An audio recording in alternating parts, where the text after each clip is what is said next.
Magandang araw po sa inyo lahat. Welcome po sa Raymond Uguno YouTube channel.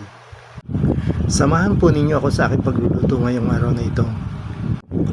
Dahil po katatapos lamang ng Pasko at ang bagong taon, ay tambak po ngayon ang aming bahaw. Bahaw na kanin, bahaw na ulam, mga ulam na araw-araw ay aking kaharap. Mga bahaw na ulam na tunay na sa tingin pa lamang ay talagang nakakasawa. Kaya naisipan ko pong lutuin ngayon ay very special fried rice.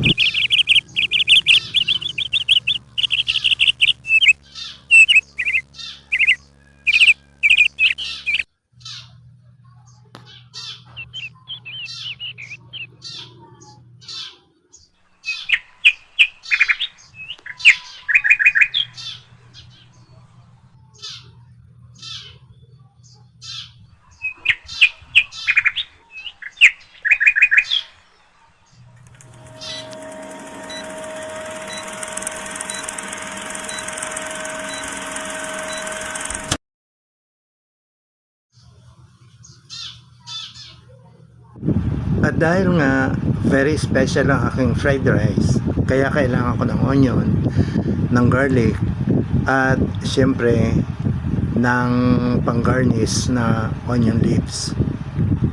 Eto nga at inihanda ko na silang lahat para sa gagawin kong pagluluto. Kailangan ko din ng bahaw na corned beef at syempre ng bahaw na ham para mabango at masarap ang aking lulutuing special fried rice. Tunay na rin ay pag natikman po ninyo ay para kayong kumain sa fine dining restaurant.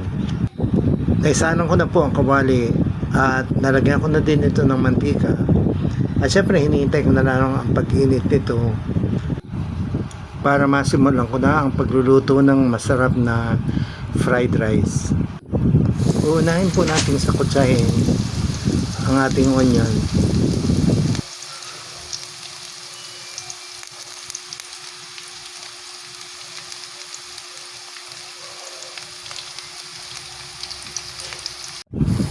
At ang ating garlic.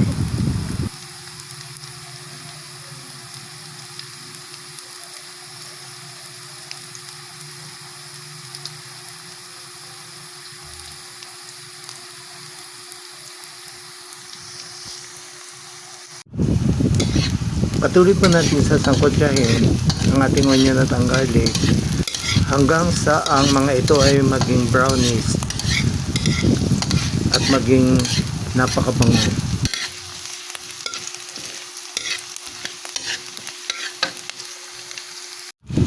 Pagkatapos ay magpiprito po tayo ng dalawang itlog.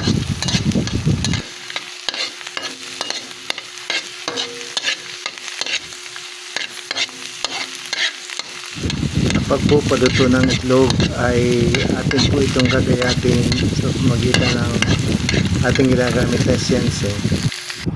Atin na din pong sasangkutsahin ang ating bahaw na corned beef at ang ating bahaw na ham.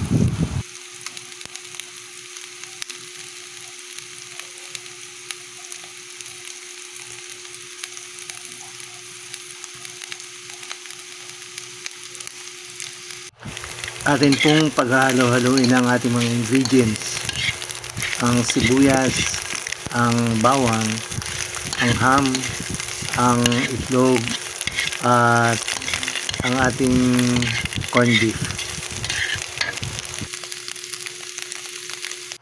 Isama na po natin ngayon ang ating bahaw na kanin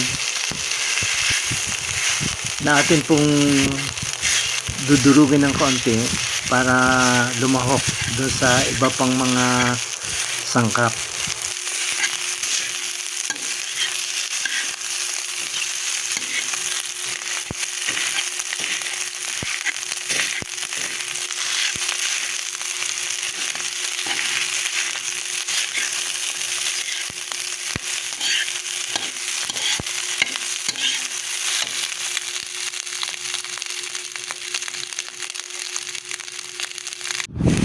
Lagyan po natin ng soy sauce para maging malasa ang ating fried rice.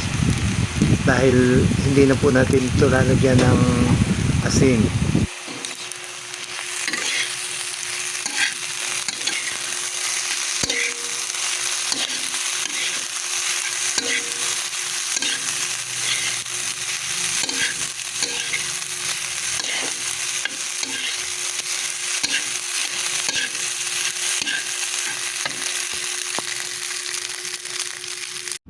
Ilagay na din po natin ang ating garnish.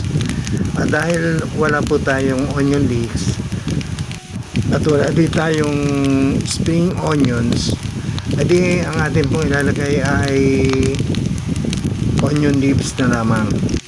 At sa wakas po ay eto at ready na ang ating special fried rice.